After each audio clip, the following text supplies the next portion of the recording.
नमो भगवते वासुदेवाय कृष्णाय वासुदेवाय हरये परमात्मने प्रणतक्लेशनाशाय गोविन्दाय नमो नमः। यस्यानुभावमखिलश्रुतिसारमेकमध्यात्मदीपमतितितिर्षतां तमोऽन्धं संसारिणं करुणया पुराणगुह्यं तं व्याससूनुमुपयामि गुरुं मुनीनां नारायणं नमस्कृत्य नरं चैव नरोत्तमम् देवीं सरस्वतीं व्यासं ततो जयमुदीरये। श्री शुकदेव जी द्वारा की गई स्तुति का हम पाठ करते हैं। श्री शुक उवाच नमः परस्मै पुरुषाय भूयसे सदुद्भवस्थाननिरोधलीलया गृहीतशक्तित्रितयाय देहिनाम् अन्तर्भवायानुपलक्ष्य वर्त्मने भूयो नमः सद्वृथिनच्छिदे सताम् असम्भवायाखिलसत्त्वमूर्तये पुंसां पुनः पारमहंस्याश्रमे व्यवस्थितानामनुमृग्यदाशुषे नमो नमस्ते स्त्रुषभाय सात्वतं विदूरकाष्ठाय मुहुकुयोगिनां निरस्तशाम्यातिशयेन राधसा सुधामणि ब्रह्मणिरंशते नमः। यत्कीर्तनं यत्स्मरणं यदीक्षणं यद्वन्दनं यत्श्रवणं यदर्हणं लोकस्य सद्यो विदनोति कल्मषं तस्मै सुभद्रस्रवसे नमो नमः।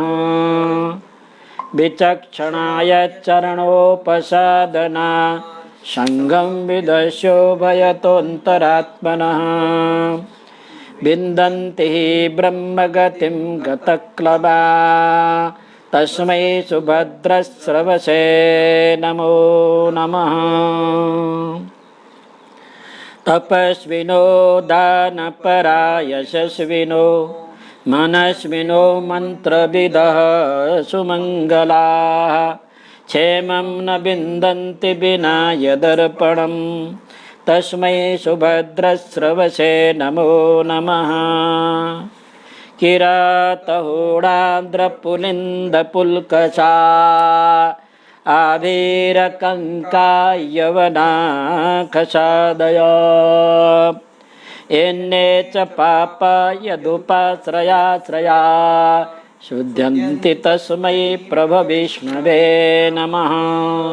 स एव आत्मा आत्मवतामधीश्वरस्त्रयीमयो धर्ममयस्तपोमय गतव्यलेकैरजशङ्करादिभिर्वितर्कलिङ्गो भगवान् प्रसीदताम् श्रियः पतिर्यज्ञपतिः प्रजापतिर्धियां पतिर्लोकपतिर्धरापतिः पतिर्गतिश्चान्दकवृष्णिषत्वतां प्रसीदतां मे भगवान् शतां पतिः यद्यङ्घ्रभिध्यानसमाधिदौ तया धियानुपश्यन्ति तत्त्वमात्मनः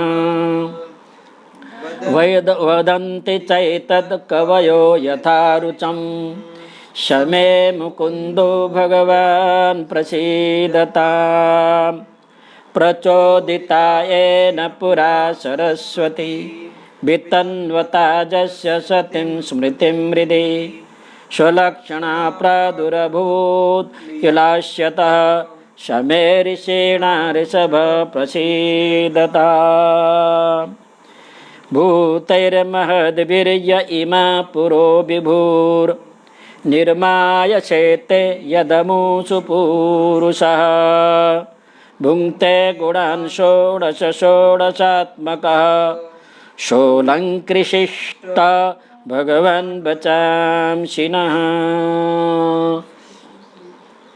22वें श्लोक में सरस्वती की बात कही थी। भगवान के मुख से निकली हुई, ब्रह्मा जी के मुख से निकली हुई सरस्वती हमारे ऊपर कृपा करे, तो वही सरस्वती वाणी के आगे वाणी स्वरूप में प्रार्थना करते हैं। फिर वो 23वां श्लोक का हम पाठ करेंगे। भूतैर्महद्भिर् य इमा पुरो विभुर् भूतैर्महद्भिर्य इमा पुरो विभुर् निर्मायसेते यदमुषु पूरुषः निर्मायसेते यदमुषु पूरुषः भुङ्क्ते गुणान् षोडश षोडशात्मकः भुङ्क्ते गुणान् षोडश षोडशात्मकः षोलङ्कृशिष्ट भगवन् वचांसि मे षोलङ्कृशिष्ट भगवान् वचांसि मे भूतैः महद्भिः यः इमाः पुरः विभुः निर्माय शेते यद् अमुषु पुरुषः भुङ्क्ते गुणान् षोडश षोडशात्मकः सः अलङ्कृशिष्ट भगवन् बचांसि मे। सबसे पहले यह आया है, यह इमा में यह जो पुराण पुरुषोत्तम भगवान है, सर्वव्यापक है, सर्व कारणों के भी कारण है, वह यह का अर्थ है। पुराण पुरुषोत्तम भगवान सर्व कारण कारण, सर्व कारणों के भी कारण है वह भगवान। वो क्या है? विभु है। विभु, विभु का अर्थ है सर्वव्यापक। संपूर्ण जगत के में, विश्व के कण कण में, जड़ चेतन सभी प्राणियों में जिसकी सत्ता है उसे विभु कहते हैं। विश्व में, विश्व के कण कण में, जड़ चेतन में जिनकी सत्ता है, जिनकी व्यापकता है, उसको हम विभु में व्यापक है। वह विभु भगवान पुराण पुरुषोत्तम सर्व कारण कारण महद्भिभूतैहि माने महा पंचमहाभूतों के द्वारा। पंचमहाभूत है आकाश, वायु, तेजस, आप, पृथ्वी। तस्मात् आकाश संभूतः, भगवान परमात्मा से आकाश उत्पन्न होता है। आकाशाद वायु, आकाश से वायु उत्पन्न होता है। वायोः तेजः, वायु से तेज उत्पन्न होता है। तेजस आपः, अप जल उत्पन्न। आद्यः पृथ्वी, जल से पृथ्वी उत्पन्न। इस प्रकार के 5 महाभूत परमात्मा से क्रमशः उत्पन्न होते हैं। ऐसे इसको 5 महाभूत कहते हैं। इन महाभूतों के द्वारा, भूतै महद भी तृतीया बहुवचन, इन महाभूत 5 महाभूतों के द्वारा इमाः, इयम इमे इमाः बहुवचन है, दृश्यमान प्रकृति शरीरों को, इमाः बने दृश्यमान शरीर को, पुराः पुहु पुरौ पुराः, ये पूर्व माने शरीर अथवा जगत को। दृश्यमान जगत है, जड़ चेतनात्मक जो जगत है उसको, अथवा शरीर को निर्माय, निर्माण करके। भगवान पुराण पुरुषोत्तम विभु व्यापक सर्वसमर्थ जड़ चेतन में व्याप्त है। वो 5 महाभूतों के द्वारा दृश्यमान विश्व को, जगत को, जड़ चेतन शरीर को निर्माय, निर्माण करके।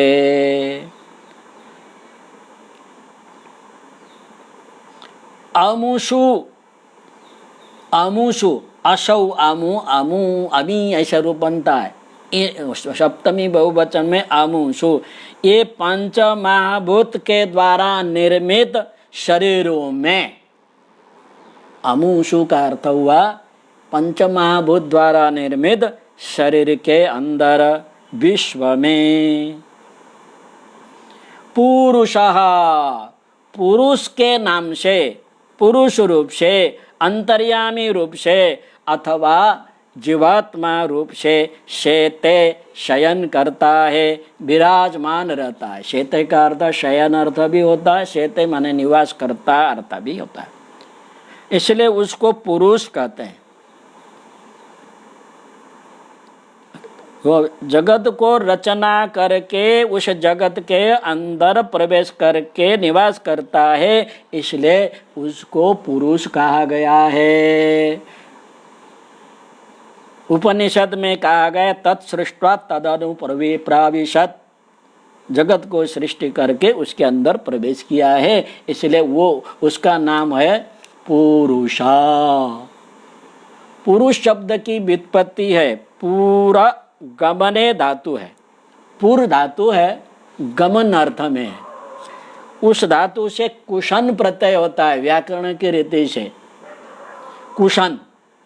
तो कुशन में क का लोप होता है, लशक्वत्ता धिते व्याकरण में आता है, उससे क का लोप हो गया, न का हलंतम से लोप आता, उषा शब्द बना, पूर्व प्लस उषा, पुरुषा, र जाके वो में लगा पुरुषा, गमन अर्थ में पुरुष अर्थ हुआ।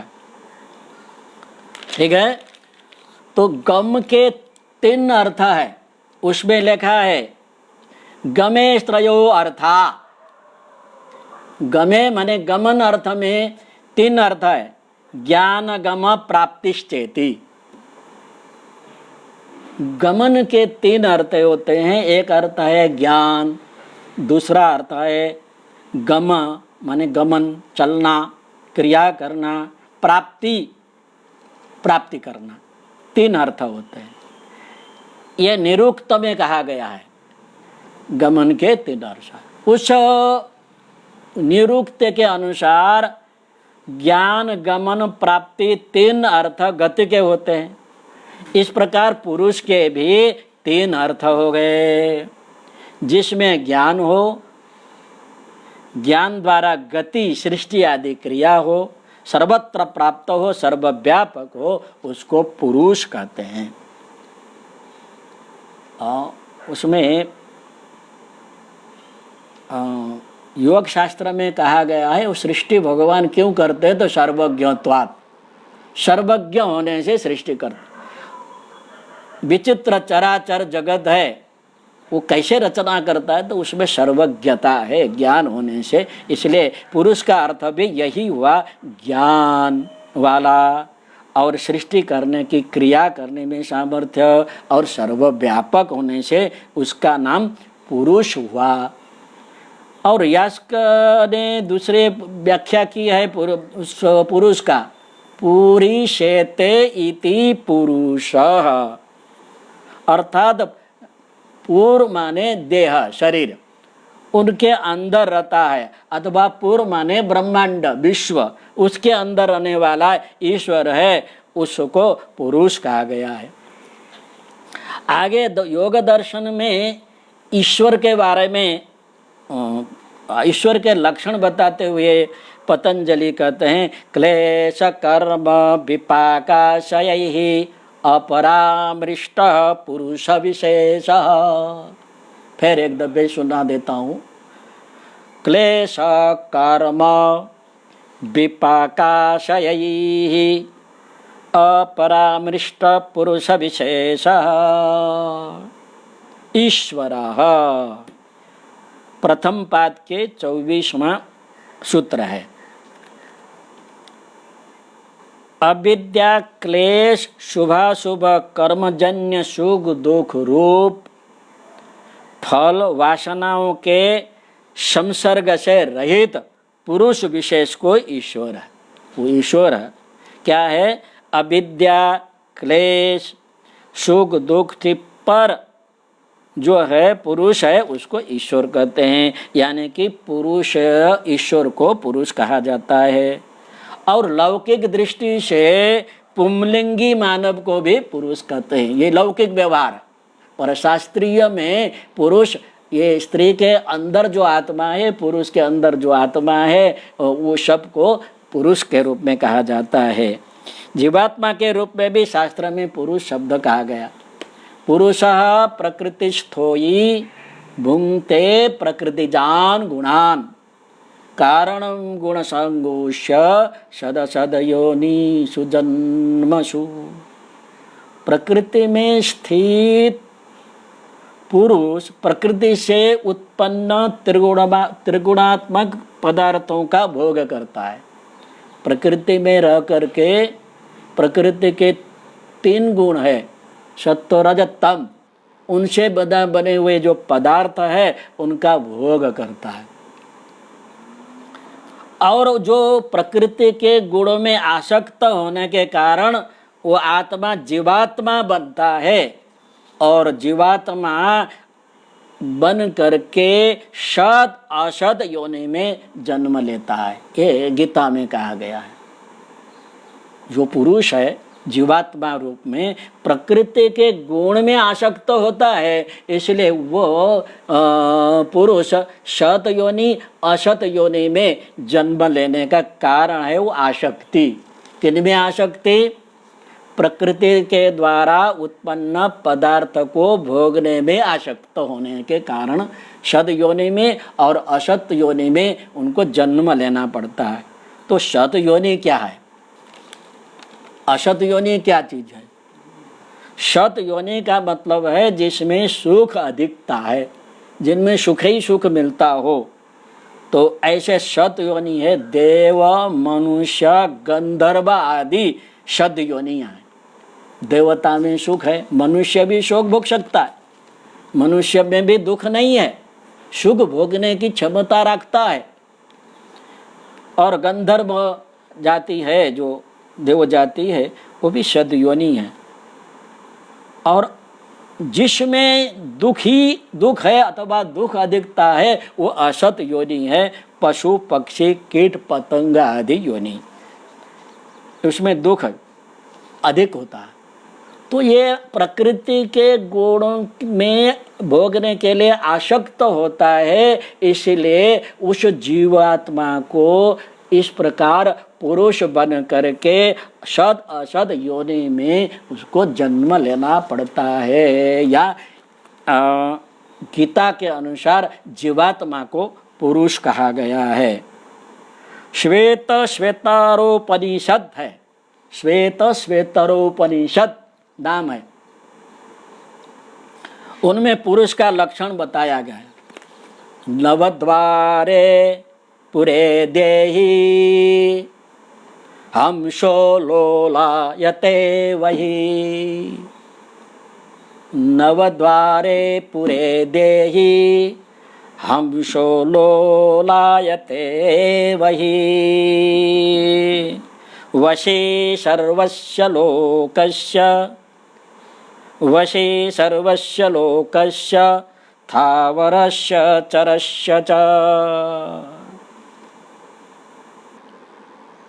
नवद्वारे पुरे देहि हंसो लोलायते वही वशे सर्वस्य लोकस्य थावरस्य चरस्य च। उसका अर्थ है नवद्वार वाले शरीर रूपी पुरी में, शरीर में नवद्वार है, बराबर, अपने गण लेना, बराबर। नवद्वार वाला शरीर में हंस, हंस माने आत्मा को हंस कहा गया है, वह निवास करता है। वह आत्मा के रूप में बाह्य जगत में लीला करता, हंसो लोलायते, लोलाय माने लीला करता है। वह संपूर्ण चराचर जगत का निर्माता है, ऐसा उस पुरुष के बारे में कहा गया है। तो गीता में भी वही कहा, सर्वकर्माणि मनसा, सर्वकर्माणि मनसा सन्न्यस्यास्ते सुखं वशी नवद्वारे पुरे देहि नैव कुर्वन्न कारयन्। समस्त कर्मों को मन से त्याग कर वह सुखी जीव, संयमी जीव नवद्वार वाले शरीर के रूपी नगर में रहता हुआ न कर्तृत्वम न कर्माणि नैव कुर्वन्न कारयन्, न कोई कर्म करता है न कराता है, आनंद पूर्वक वहाँ स्थित रहता है। नवद्वार शरीर में निवास करता है तब उसका नाम पुरुष होता है, ऐसा गीता का कहने का तात्पर्य। कुछ नहीं करता, कर्म का साक्षी है। परमात्मा ब्रह्मांड का नियंत्रण करता है, जीवात्मा का भी नियंत्रण करता है, प्रकृति का भी नियंत्रण करता है। परमात्मा करता नहीं है, नियंत्रक है। प्रकृति करता है, कर्त्री है, प्रकृति करती है, परंपरा अनुसार सृष्टि आदि क्रिया करती है, इसलिए उसका नाम हुआ प्रकृति। प्रकृति ही करती है, भगवान करता नहीं है, और जीवात्मा जो पुरुष है वो भी करता नहीं। पुरुष साक्षी है और नियंत्रक भगवान है और प्रेरक कर्म है। हमने पूर्व जन्म में जो कर्म किया, ये जन्म में प्रेरणा वो कर्म के द्वारा, पूर्व जन्म में कृत कर्म से हम प्रेरित होकर के आगे कर्म करते हैं। तो यहाँ याद करना, जीवात्मा साक्षी है, प्रकृति कर्त्री है, परमात्मा ईश्वर नियंत्रक है। तो वह परमात्मा पुरुष षोडशात्मक, फिर देखिए मूल में वो पुरुष है, उस षोडशात्मक 16 तत्व से युक्त होता है, 16 कला से युक्त। अब जीवात्मा के रूप में लो तो 16 तत्व है। क्या क्या है? 11 इंद्रिया, 11वां इंद्रिय माने 5 कर्मेंद्रिय, 5 ज्ञानेंद्रिय, 1 मन, 11 हो गए। पंच महाभूत कितने हो गए? 16 हो गए ना। तो वो कुल 16 तत्वों से युक्त होता है, वह जीवात्मा है, षोडशात्मक। वो पुरुष बन का 16 के तत्व को लेकर के बैठता है तो वह पुरुष है। षोडशात्मा, 16 परमात्मा के रूप में जब षोडशात्मा कहते हैं तो भगवान में जो 16 कला है उसको ले देखना। जीवात्मा के रूप में पुरुष कहते हैं तो वो 16 तत्व है, कर्मेंद्रिय, ज्ञानेन्द्रिय, मन और पंच महाभूत से युक्त होता है। षोडशात्मक, 16 गुण से युक्त होता है। और परमात्मा 16 कला से युक्त, 16 कला है परमात्मा। 16 कला को लेकर के भगवान अवतार लेते हैं तो पूर्ण पुरुषोत्तम कहते हैं। भगवान श्री कृष्ण ही पूर्ण पुरुषोत्तम है, क्योंकि कृष्ण तो भगवान स्वयं, भागवत में कहा है 16 कला से उत्पन्न होने के कारण भगवान स्वयं साक्षात श्री कृष्ण है। अर्थात कृष्ण में 16 कला है। कृष्ण में जितनी कला है राम में भी नहीं है, इसलिए राम में 12 कला है। 12 कला होने से कुछ मर्यादा रखते हैं भगवान पुरुष, एक मनुष्य के रूप। भगवान श्री कृष्ण में अति मर्त्य लीला है, परंतु राम में मर्त्य लीला है मनुष्य की मर्यादा के अनुसार। उसमें 12 ही कला होते हैं और कृष्ण में 16 कला होते हैं। अब स्वाभाविक है आपका प्रश्न आता होगा, और कृष्ण के भगवान के 16 कला का नाम तो बताओ। व्याख्यान तो समय मिलेगा नहीं, 16 कला का नोट आप लिख सकते हैं। कृष्ण में 16 कला थे। श्री ऐश्वर्य, भू भूधा, कीर्ति, श्री भू कीर्ति, तीन हो गए। वाणी सम्मोहन, भगवान में ऐसी वाणी थी जो वाणी को सुन करके मोहित होने की शक्ति, वाणी सम्मोहन। और लीला, अनेक प्रकार की लीलाएं करने की शक्ति। कांति और विद्या, विमला, विमला बने पारदर्शिकता। उत्कर्षिणी शक्ति,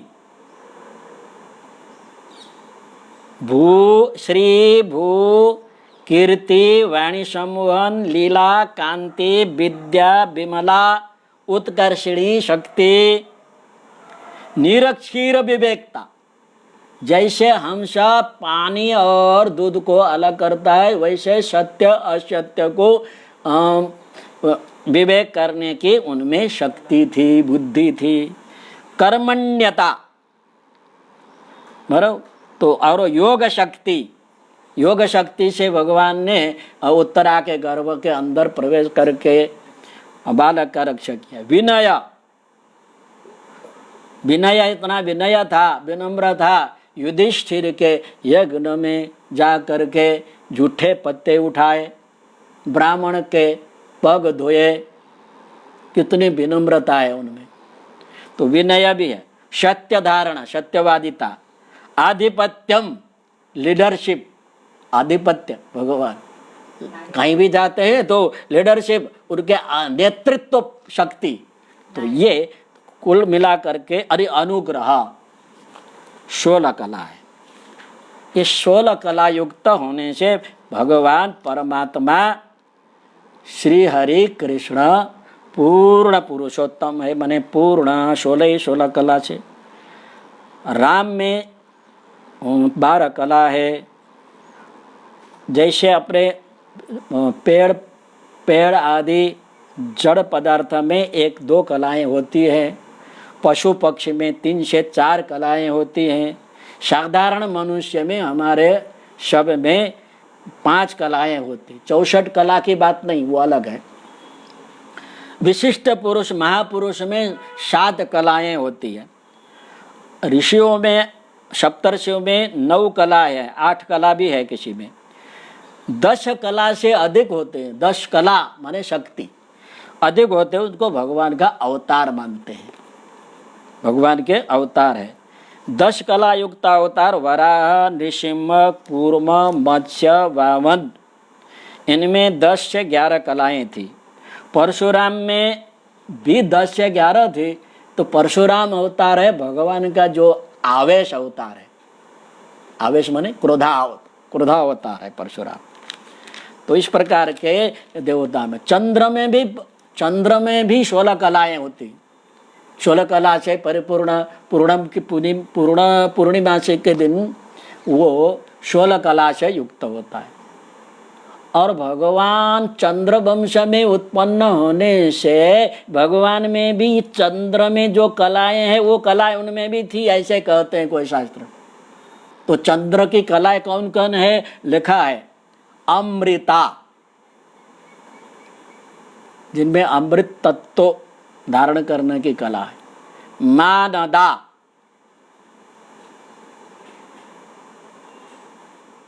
पुष्पा,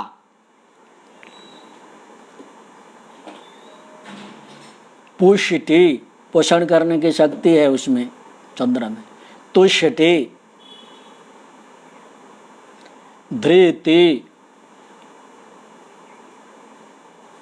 शामशवी, शामशवी बने तेजस, तेज। अमृता, मानदा, पुष्पा, पुष्टि, तुष्टि, धृति, शामशवी, तालबे शकार दोनों। शामशवी का अर्थ है कांश में लिखना तेज। चंद्रिका, चंद्र में जो प्रकाश है चंद्रिका कहते हैं, चंद्र की कला कहते हैं, जो शांत प्रदान करती। कांति, ज्योत्सना, श्री, प्रीति, अंगदा, पूर्णा, पूर्णामृत। इस प्रकार के चंद्र में भी 16 कला है, 16 कला का नाम है।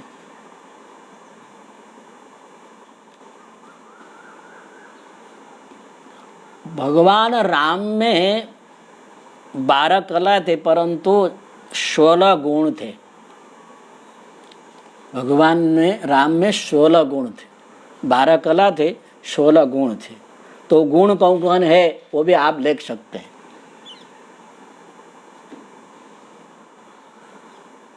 गुणवान, स्वयं गुणवान, कुशल। गुणवान का अर्थ तो उसमें लिखना कुशल। दूसरा गुण था अनिंदा, प्रशंसक। किसी की निंदा भगवान राम से सुनी नहीं। पहला गुण था गुणवान, गुणी। दूसरा था अनिंदा में प्रशंसक। तीसरा है धर्मज्ञ। चौथा कृतज्ञता। कृतज्ञता बने कोई किसी ने उपकार किया तो उसको समझ। भगवान जटायु ने भगवान की सेवा करते करते, सीता के रक्षण करते करते प्राण छोड़ दिया, तो उनका सत्कार, अंतिम सत्कार भगवान ने किया। ये कृतज्ञता है। कृतज्ञता और सत्य वक्ता, किसी भी स्थिति में असत्य नहीं। दृढ़ प्रतिज्ञा, सदाचारी,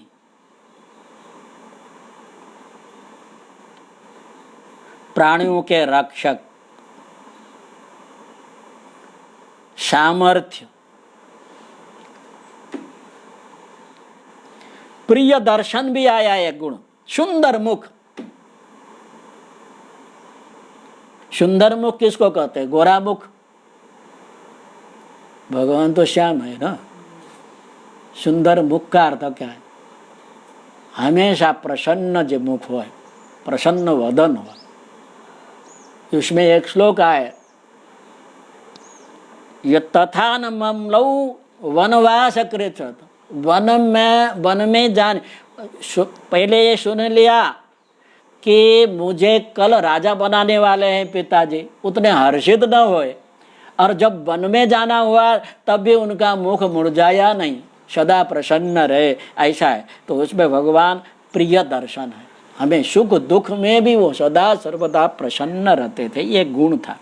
और जितेंद्रिय, इंद्रिय को वश में रखने का गुण। और अक्रोधना,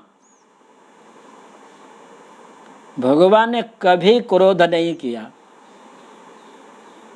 पर एक जगह क्रोध करते हुए देखा ही पड़ा। कहाँ पता है? हाँ?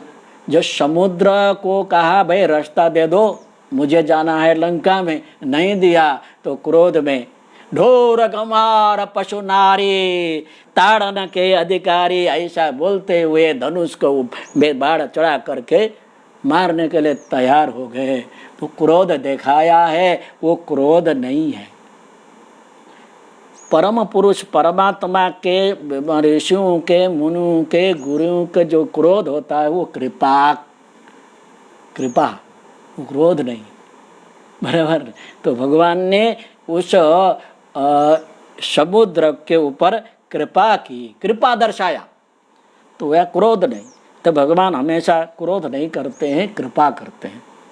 कांतिमान शोभा सिंधु, शोभा सिंधु खरारी, ऐसा राम के उसमें का है। अच्छा व्यक्तित्व, वीर्यवान, वीर्यवान पराक्रमी, साहसी, ये 16 गुण थे। और इसमें कहते हैं सूर्य वंश में ये उत्पन्न हुए थे। तो सूर्य में 12 कला होती है, 12 कला जो हम 12 राशि कहते हैं, 12 मास कहते हैं, वो 12 उसका सूर्य का ही एक भाग है। उनके कारण है मास होता है, राशि बनती है, राशि। तो इसलिए भगवान राम में भी 12 कला आ गई है, ऐसा कहते हैं। और मनुष्य में भी 16 संस्कार होते हैं। 16 संस्कार का रहस्य कभी एक व्याख्यान में मैं कहूँगा। आज थोड़ा नारियों के 16 संस्कार श्रृंगार होते हैं, उसके बारे में थोड़ा चर्चा करेंगे। मीरा बहन, ठीक है ना? स्त्रियों के 16 संस्कार श्रृंगार होते हैं। सौभाग्य नारी के 16 प्रकार के श्रृंगार कहे गए हैं। वल्लभ देव ने सुभाषितावली में 16 संस्कार की व्याख्या की है। उसमें सुंदर श्लोक दिया है। आदौ मज्जन चीर, आदौ मज्जन चीर हार तिलकं, नेत्रांजनौ कुंडले, आदौ मंजन चीर हार तिलकं, नेत्रांजनौ कुंडले, नासामौक्तिक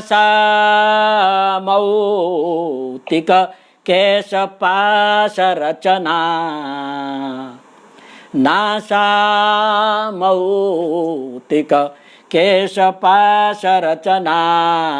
शतकंचुकं नूपुरौ, सौगंध्यं करकंकणं चरणयो, रागोरणं मेखला, तांबूलं करदर्पणं चतुरता, श्रृंगारका षोडशः। ये नारियों के सौभाग्य के लिए 16 श्रृंगार है। पूरा काल में स्त्रियां, नारियां 16 श्रृंगार करती थी। मज्जन का अर्थ है तैल आदि मर्जन, चीर का अर्थ है दुपट्टा या अथवा साड़ी पहनना, हार मंगल है मंगल सूत्र, मगर तिलक, ललाट में बिंदी, मांग में सिंदूर, ये स्त्रियों का सौभाग्य भी है, स्वस्थ होने का भी साधन। आज दुख के साथ कहना पड़ रहा है, नारियां हैं वो बिंदु भी नहीं लगाते हैं और सिंदूर भी मांग में भरती नहीं है। वो सौभाग्य का चिन्ह है। सिंदूर नहीं पड़ते, बिंदु नहीं लगाते हैं तो पति देव का आयुष्य कम हो जाता है, ऐसा शास्त्र में बताया। तो ये अलंकार के साथ, श्रृंगार के साथ सौभाग्य का चिन्ह भी है। तिलक, ललाट में बिंदी, मांग में सिंदूर, अंजन आँख में काजल, कुंडल कानों में कुंडल, नासायुक्त नाक में नाथुनी होते न आभूषण, केश विन्यास केश बंधन और बेड़ी संभार, बेड़ी बनाना। चोली संपूर्ण शरीर में ढक जाए ऐसा चोली, झब्बा जिसको कुर्ती भी कहते हैं। नूपुर पग में झांझर, अंगराग हाथ में मेहंदी और चरण में मजीठा का लाल कलर लगाते हैं पग में ऐसा। कंकड़ हाथ में चूड़िया, रण मेखला, कटी प्रदेश में मेखला लगाते हैं जो छोटे छोटे घंटियां होती है, क्षुद्र घंटी कहते हैं, चलते हैं तो छम छम आवाज आता है। रणन माने आवाज करते हुए मेखला, हाँ ये है। और तांबूलम, मुख में तांबूल इसलिए खाते थे, पहले लिपस्टिक नहीं लगाते। तांबूल खाने से ओठ लाल लाल होते हैं, वो लाल लाल ओठ होने से मुख में रौनक चमक आ जाती थी, इसलिए तांबूल भी एक आभूषण के रूप में माना गया है। बराबर, वो मुख शुद्धि के लिए भी है। तो कर दर्पण क्या है? मुख बराबर श्रृंगार में अच्छा है कि नहीं वो देखने के लिए दर्पण भी हाथ में। और अंतिम में एक श्रृंगार के रूप में चतुरता। स्त्री में चतुरता, चालाकी होनी चाहिए। बहुत चालाकी होती है स्त्रियों में, एक लक्षण है। पुरुष को देख करके किस प्रकार का पुरुष है, उसके मन में क्या है, पुरुष पहचान जाते हैं। भगवान ने एक गुण दिया है, चतुरता। वो चतुरता भी स्त्रियों का एक आभूषण है। अब हम देखते हैं ये आभूषण क्यों लगाते हैं। ललाट में कुमकुम बिंदु लगाते हैं, मांग में सिंदूर, ये सौभाग्य का प्रतीक तो है। साथ में ये ललाट में और यहाँ है ये बिंदु लगाते हैं, उसमें एक नस है, वो सहस्रार चक्र के तरफ, मस्तिष्क चक्र के तरफ जाता है। और ऊपर सिंदूर लगाते हैं, वो सुंदर, वो ये केमिकल का सिंदूर नहीं है, बड़े पहाड़ में जो पत्थर होता है औषधि रूप में, जो पत्थर का बना हुआ सिंदूर लगाते हैं। तो चक्र सक्रिय रहता है उसके लगाने से, मस्तक हमेशा सक्रिय रहता है। तो स्त्रियों के वो लगाने से सक्रिय होने के कारण स्त्रियां निर्णय शक्ति करने में समर्थ होती। इसलिए सौभाग्य के साथ साथ बिंदु और मांग में सिंदूर ये निर्णय शक्ति के लिए भी स्त्रियां लगाती थी। आंख में काजल लगाते हैं, जड़ी बूटी से अथवा गाय के घी से बनाते हैं काजल। वो लगाने से औषधीय गुण होने से सौंदर्य की वृद्धि होती है और साथ साथ आँख की ज्योति भी बढ़ जाती है। इसलिए वो काजल भी लगाने का प्रथा है। वो केवल सौभाग्य सौंदर्य के लिए नहीं है, औषधि के लिए भी है। और अधर राग हम आज लिपस्टिक कहते हैं, वो प्राचीन काल में पाटल पुष्प, गुलाब पुष्प से बना हुआ रस बनाया जाता था। वो लगा करके सुंदरता के साथ साथ शीतलता के लिए भी ओठ में लगाती थी। और मंगल सूत्र के बारे में भी बताया गया है। मंगल सूत्र पति पत्नी के प्रेम बंधन में बंधे रखने की सामर्थ्यता मंगल सूत्र में है।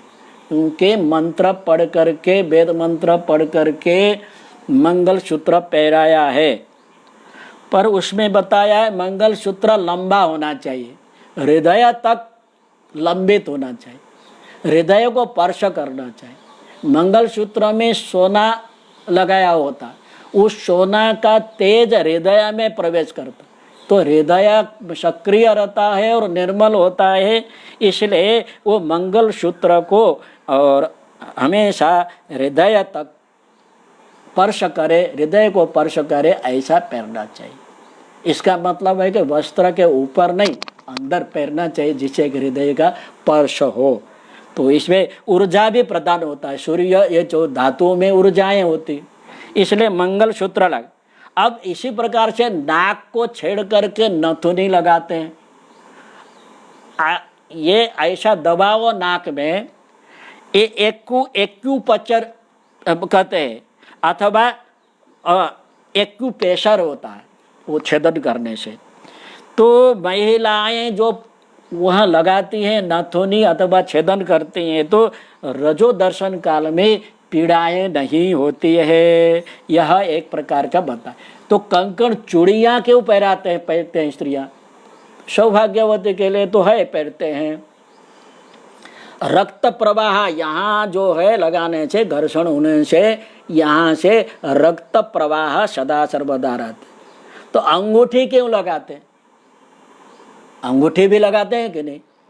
तो अंगूठी अनामिका में लगाते हैं। देखो तुमको मस्तिष्क का पीड़ा हो रहा हो तो ये अनामिका के अंतभाग में ऐसा दबा दो, 5 मिनट 10 मिनट तुम्हारा सिर दर्द बिल्कुल नहीं होगा। इसलिए वो अनामिका से एक नस है हृदय तक पहुंचता है, एक नस ऊपर मस्तिष्क तक पहुंचता है।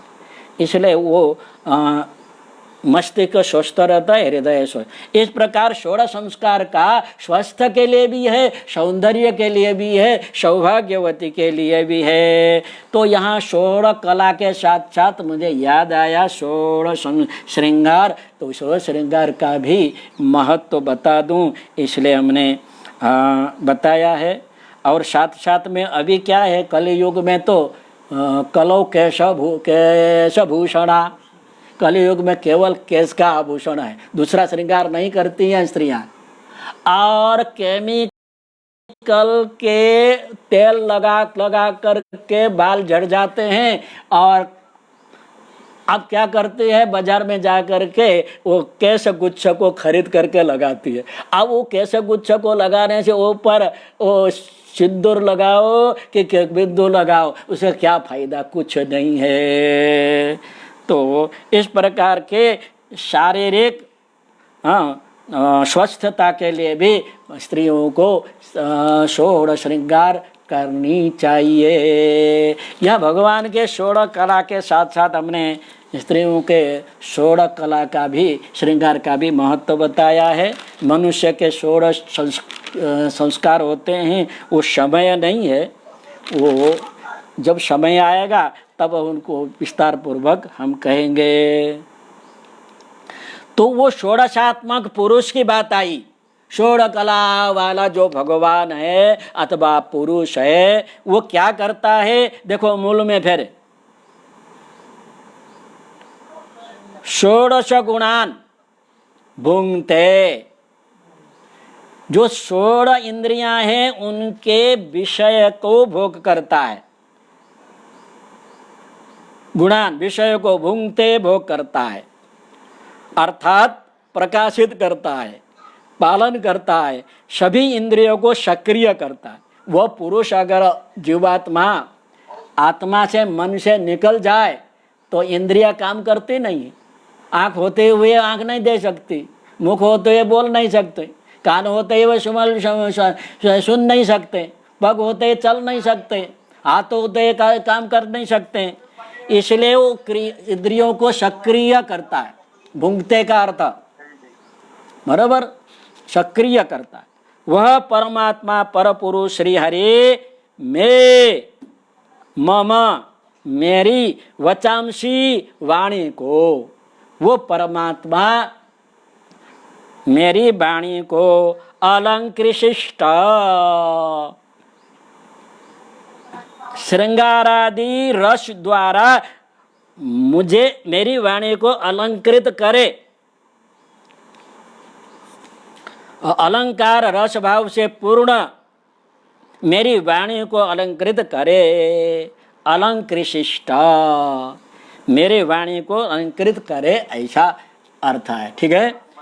इस प्रकार अलंकार से कुंडल कटकादि, जिस प्रकार अलंकारों से कुंडल कटकादि आभूषणों से नारी का सौंदर्य बढ़ता है, हमने जो अभी श्रृंगार की बात करी है, उसी प्रकार अनुप्रास, उपमा, रूपक, क्या बोलते हैं, अनन्वय, यमक, श्लेष, उत्प्रेक्षा, सद्देह, अतिशयोक्ति, वक्रोक्ति आदि अलंकार होते हैं।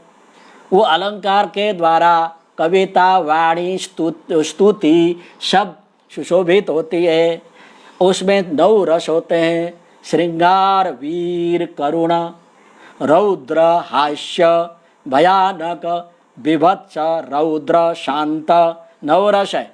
वात्सल्य रस भी है, भक्ति रस भी, 10-11 रस है।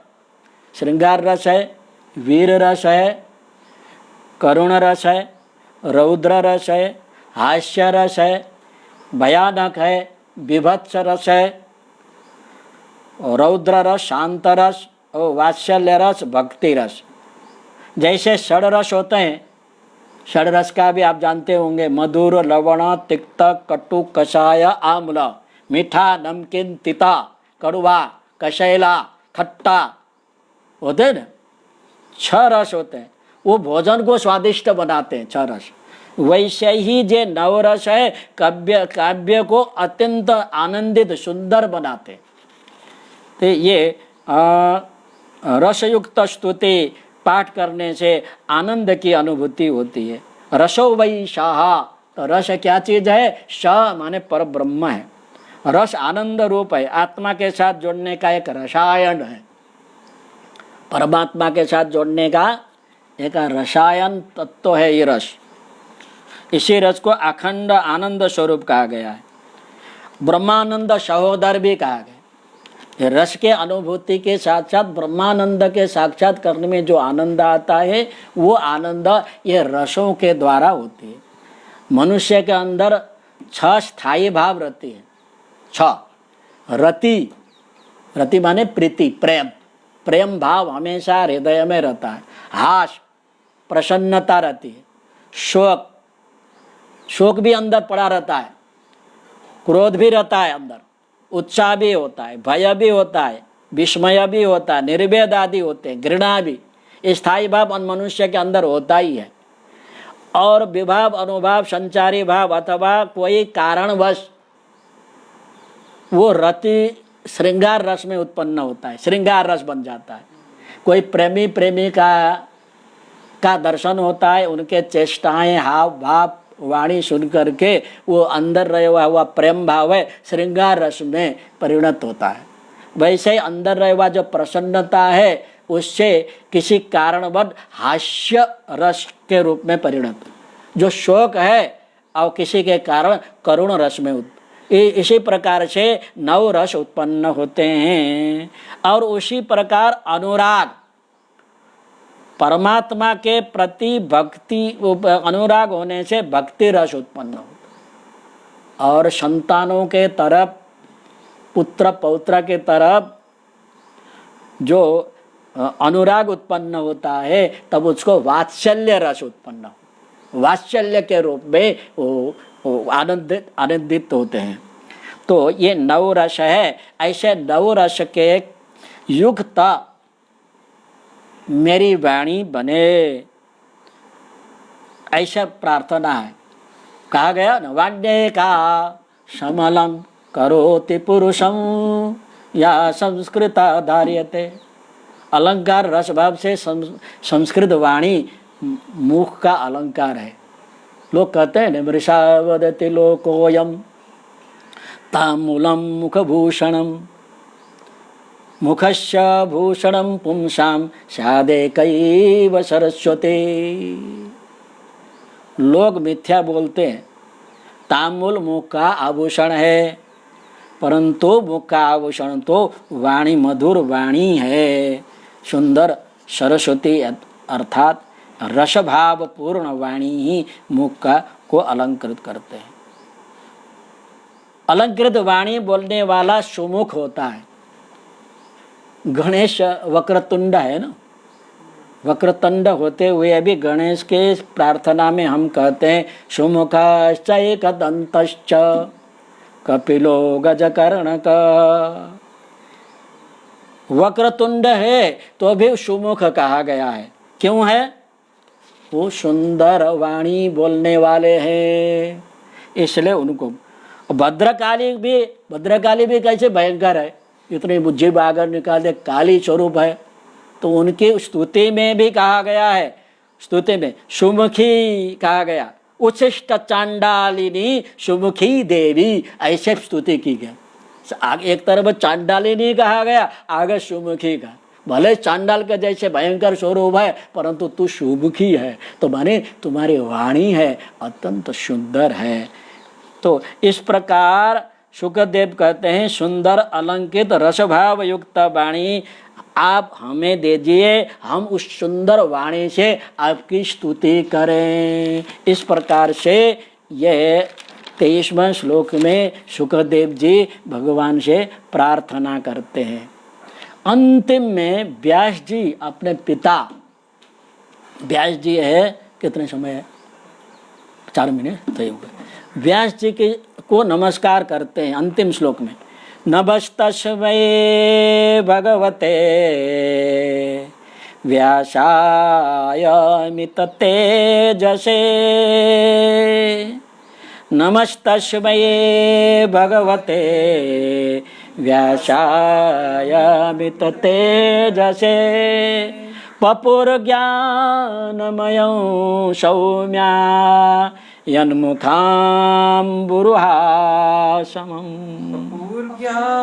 मयं सौम्या यन्मुखाम्बुरुहासमम्। यहाँ सौम्या दया, सौम्या सोमे भवः सौम्य, सौम्य रसम पिबंती इति सौम्या, सोम रस को पीने वाले देवता लोग अथवा ऋषि लोग, वैशंपायन आदि भक्तजन, सौम्या को अर्थ है सोम रस होता है। यज्ञ करते हैं, वन में सोमलता होती है, वो सोमलता ला करके उसका रस निकालते हैं और यज्ञ में अर्पण करके उसको पी जाते हैं। वो उस पान से शरीर स्वस्थ बनता है, बलिष्ठ बनता है, दीर्घायु बनता। यज्ञ के वो सोम रस होता है, सोम याग कहते हैं। वो सोम रस के युक्त याग करते हैं तो सोम याग करते। ऐसे सौम्या माने सोम याग को करने वाले, सोम रस को पीने वाले वैशंपायन आदि ऋषि मुनि भी, यन्मुखाम्बुरुहा शबम, यत् यस्य मुखमेव अम्बुरुहम कमलम तस्य आशबम पेय रसम, जिनके मुख रूपी कमल के मकरंद रस को,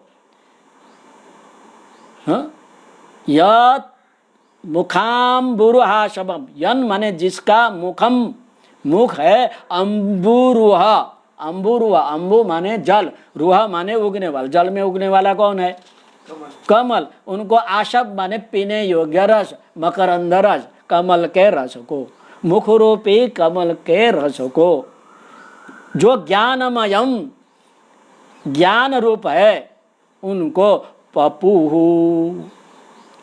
पीते हैं, पीते थे। वो भूतकाल का प्रयोग है।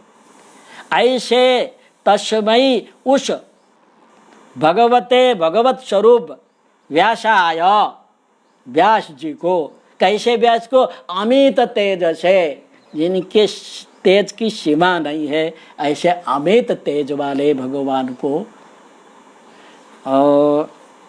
नमस्कार, व्यास को नमस्कार करते हैं। ये पूरा हो गया, देख लो।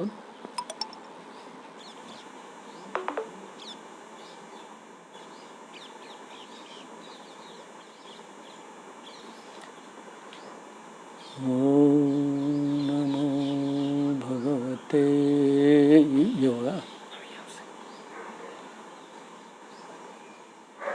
वो चालू करेगा। ओम नमो भगवते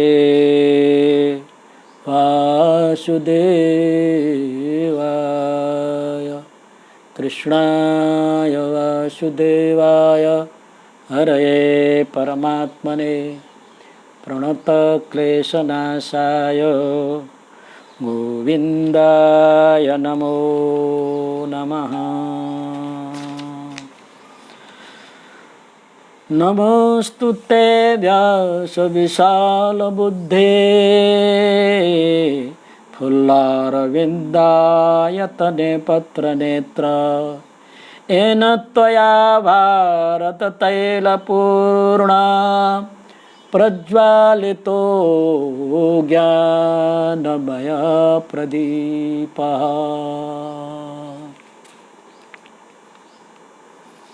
व्यासाय विष्णुरूपाय व्यासरूपाय विष्णवे नमो वै ब्रह्मनिधये वासिष्ठाय नमो नमः। तो यहाँ बता रहे थे भगवते षड्ऐश्वर्य संपन्न भगवान व्यासाय व्यास जी जो अमित तेजस है, जिनके तेज की सीमा नहीं है, अत्यंत तेजस्वी परम तेजस्वी परम ज्ञानी व्यास जी को नमस्कार। मेरे पिता जो व्यास जी है उनको नमस्कार कहते हैं। तो यहाँ प्रथम शब्द सौम्या कहा गया। सौम्या 100 बरस को पान करने के अधिकारी होते हुए भी व्यास जी के वचन रूप भागवत रस को पान करते हैं। तो कहते हैं व्यास कौन है, व्यास का परिचय दे करके आपको पूरा करता हूँ। एक श्लोक दिया है व्यास कौन है। व्यासं वसिष्ठ नप्तारं शक्ते पौत्रं मकल्मषं पराशरात्मकं वन्दे सुखतातं तपोनिधिं। व्यास कौन है तो वशिष्ठ नप्तारं, नप्तार है प्रपौत्र, पुत्र के पुत्र का पुत्र, बराबर। वशिष्ठ नप्तारं, वशिष्ठ के प्रपौत्र है व्यास जी। और शक्ते है पौत्रम, शक्ति ऋषि के पौत्र है, पुत्र के पुत्र को पौत्र कहते हैं। पराशरात्मकम, पराशरा ऋषि के पुत्र है। सुखतातम, सुखदेव जी के ताता पिता है।